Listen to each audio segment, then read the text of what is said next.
ओम नमो भगवते वासुदेवाय। मित्रों, आपके और आपके परिवार पर भगवान नारायण की कृपा सदैव बनी रहे। ज्येष्ठ माह के कृष्ण पक्ष की एकादशी को अपरा एकादशी कहा जाता है। इस दिन भगवान विष्णु की पूजा उनके वामन स्वरूप में की जाती है। मान्यता है कि इस दिन भगवान शिव के बालों से माँ भद्रकाली प्रकट हुई थी, इसलिए इसे भद्रकाली एकादशी भी कहते हैं। इसके अलावा इस एकादशी को अचला एकादशी एवं जल कीड़ा एकादशी के नाम से जाना जाता है। इस दिन भगवान विष्णु की पूजा के साथ माँ भद्रकाली का व्रत भी रखा जाता है, इसलिए इस दिन का महत्व और भी बढ़ जाता है। युधिष्ठिर कहने लगे कि हे भगवान, ज्येष्ठ कृष्ण की एकादशी का क्या नाम है तथा उसका महात्म्य क्या है, सो कृपा करके कहिए। युधिष्ठिर के पूछने पर भगवान श्री कृष्ण ने इस एकादशी का महात्म्य युधिष्ठिर को कुछ इस तरह बताया था। भगवान श्री कृष्ण कहने लगे कि हे राजन, यह एकादशी अचला तथा अपरा दोनों नामों से जानी जाती है। पुराणों के अनुसार ज्येष्ठ कृष्ण की एकादशी अपरा एकादशी है, क्योंकि यह अपार धन देने वाली है। जो मनुष्य इस व्रत को करते हैं वे संसार में प्रसिद्ध हो जाते हैं। इस दिन भगवान त्रिविक्रम की पूजा की जाती है। अपरा एकादशी के व्रत के प्रभाव से ब्रह्महत्या, भूत योनि, दूसरों की निंदा आदि सब पाप दूर हो जाते हैं। इस व्रत के करने से पर स्त्री गमन, झूठी गवाही देना, झूठ बोलना, झूठे शास्त्र पढ़ना या बनाना, झूठा ज्योतिष बनना तथा झूठा वैद्य बनना आदि सब पाप नष्ट हो जाते हैं। जो क्षत्रिय युद्ध से भाग जाए वे नरकगामी होते हैं, परंतु अपरा एकादशी का व्रत करने से वे भी स्वर्ग को प्राप्त होते हैं। जो शिष्य गुरु से शिक्षा ग्रहण करते हैं फिर उनकी निंदा करते हैं वे अवश्य नरक में पड़ते हैं, मगर अपरा एकादशी का व्रत करने से वे भी इस पाप से मुक्त हो जाते हैं।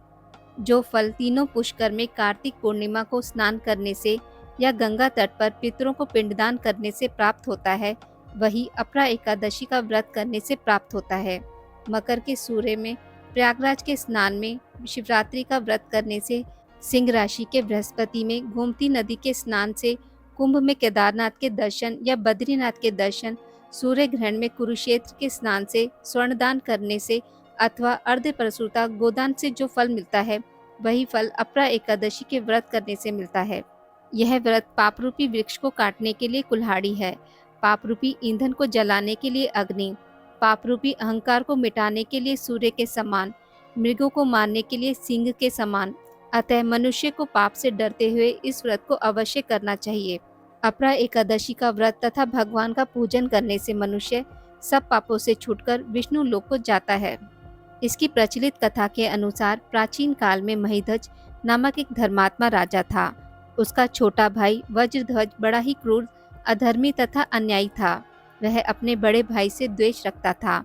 उस पापी ने एक दिन रात्रि में अपने बड़े भाई की हत्या करके उसकी देह को एक जंगली पीपल के नीचे गाड़ दिया। इस अकाल मृत्यु से राजा प्रेत आत्मा के रूप में उसी पीपल पर रहने लगा और अनेक उत्पात करने लगा। एक दिन अचानक धौम्य नामक ऋषि उधर से गुजरे।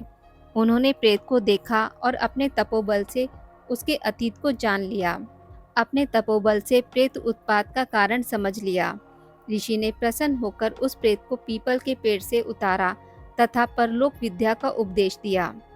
दयालु ऋषि ने राजा की प्रेत योनि से मुक्ति के लिए स्वयं ही अपरा एकादशी का व्रत किया और उसे अगाती से छुड़ाने को उसका पुण्य प्रेत को अर्पित कर दिया। इस पुण्य के प्रभाव से राजा की प्रेत योनि से मुक्ति हो गई। वह ऋषि को धन्यवाद देता हुआ दिव्य देह धारण कर पुष्पक विमान में बैठकर स्वर्ग को चला गया। हे राजन, यह अपरा एकादशी की कथा मैंने लोकहित के लिए कही है। इसे पढ़ने अथवा सुनने से मनुष्य सब पापों से छूट जाता है। आज की इस वीडियो में बस इतना ही।